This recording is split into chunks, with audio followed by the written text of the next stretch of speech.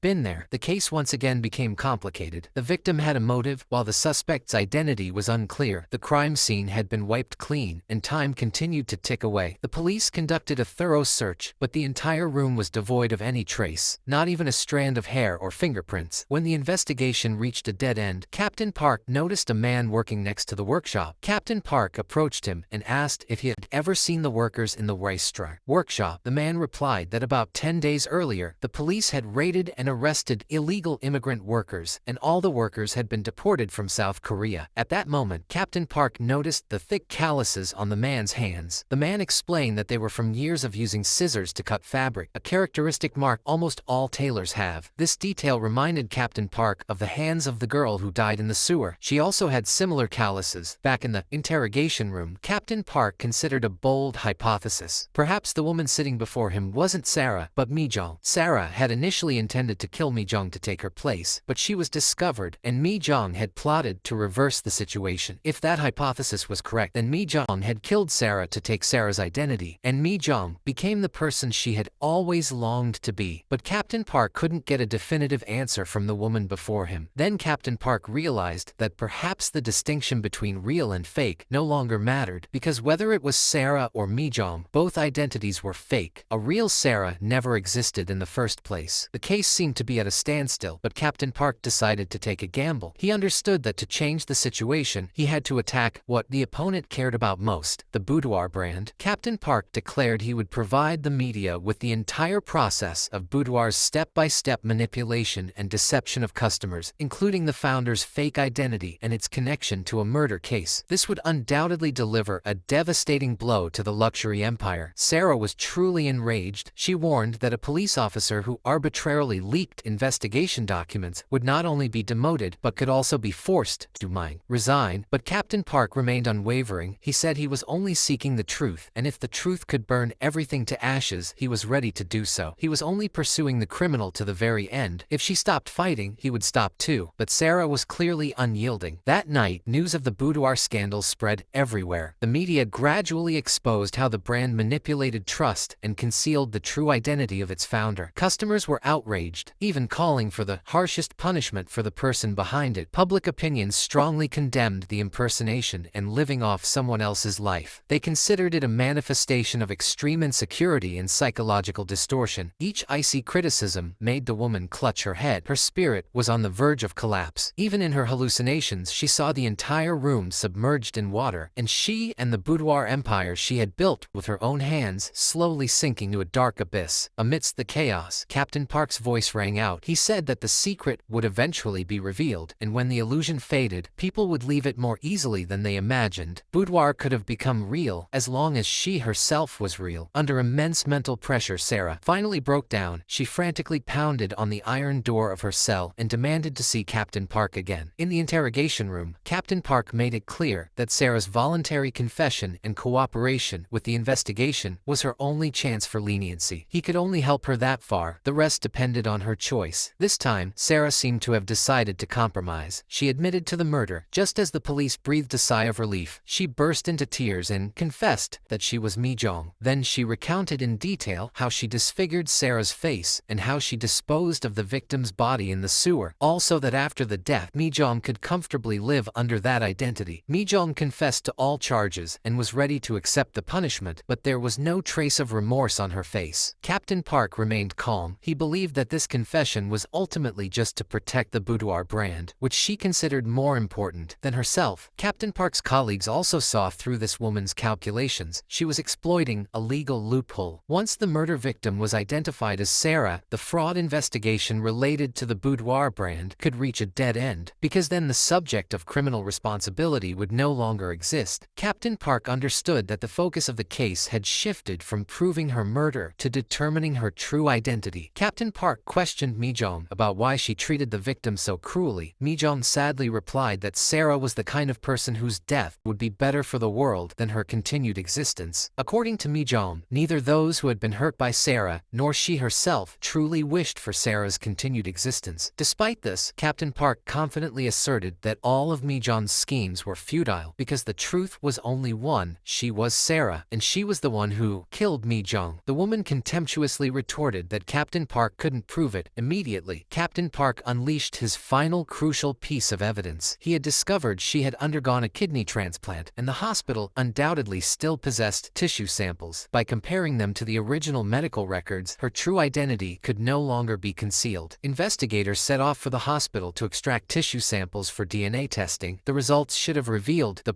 whole truth, but just then the phone rang, and the person on the other other end delivered bad news. The tissue sample stored at the hospital had mysteriously disappeared. The woman gave a triumphant smile. She told Captain Park that she was the winner. Captain Park's reasoning might be logically sound, but it wasn't a legally verifiable truth. Under the guise of Mi-jong, she confessed to everything, including the murder. The entire investigation team was at a loss. Her confession perfectly matched the investigation, but they couldn't prove her true identity. Time was running out. The detention period was nearing its 48-hour mark. The law stipulated that an arrest warrant had to be obtained within this time frame. Otherwise, the police had to release her immediately and could not re-arrest her for the same crime. This meant that before 6 o'clock, Captain Park was forced to release the girl due to lack of evidence, or he would have to cross a line that the police shouldn't cross. Finally, after an internal struggle, Captain Park made his decision. In the name section of the arrest warrant, he decisively typed in Mi-jong's name. The woman was handcuffed and escorted out of the police station. She faced countless cameras and a barrage of questions from reporters, but she didn't say a word. In court, judge declared Mi-jong guilty of intentional murder and disposing of the body, and she was sentenced to 10 years in prison. The case was finally closed. For his successful investigation, Captain Park was honored as a model police officer. The woman entered the prison and changed into a prisoner's uniform. A scar was revealed, showing the mark of her kidney transplant surgery years ago. Years later, Captain Park visited the girl in prison. He said that the person called Sarah had been buried as an unidentified body. Even without its founder, the Budoir brand continues to thrive. Hearing this, the woman smiled contentedly. She looked at Captain Park and asked him who he had finally caught. After that case, the police officer was promoted. The Budoir brand remained intact, and Mi-jong achieved her goal of becoming Sarah. If no one admits to being a victim, then does fraud truly exist?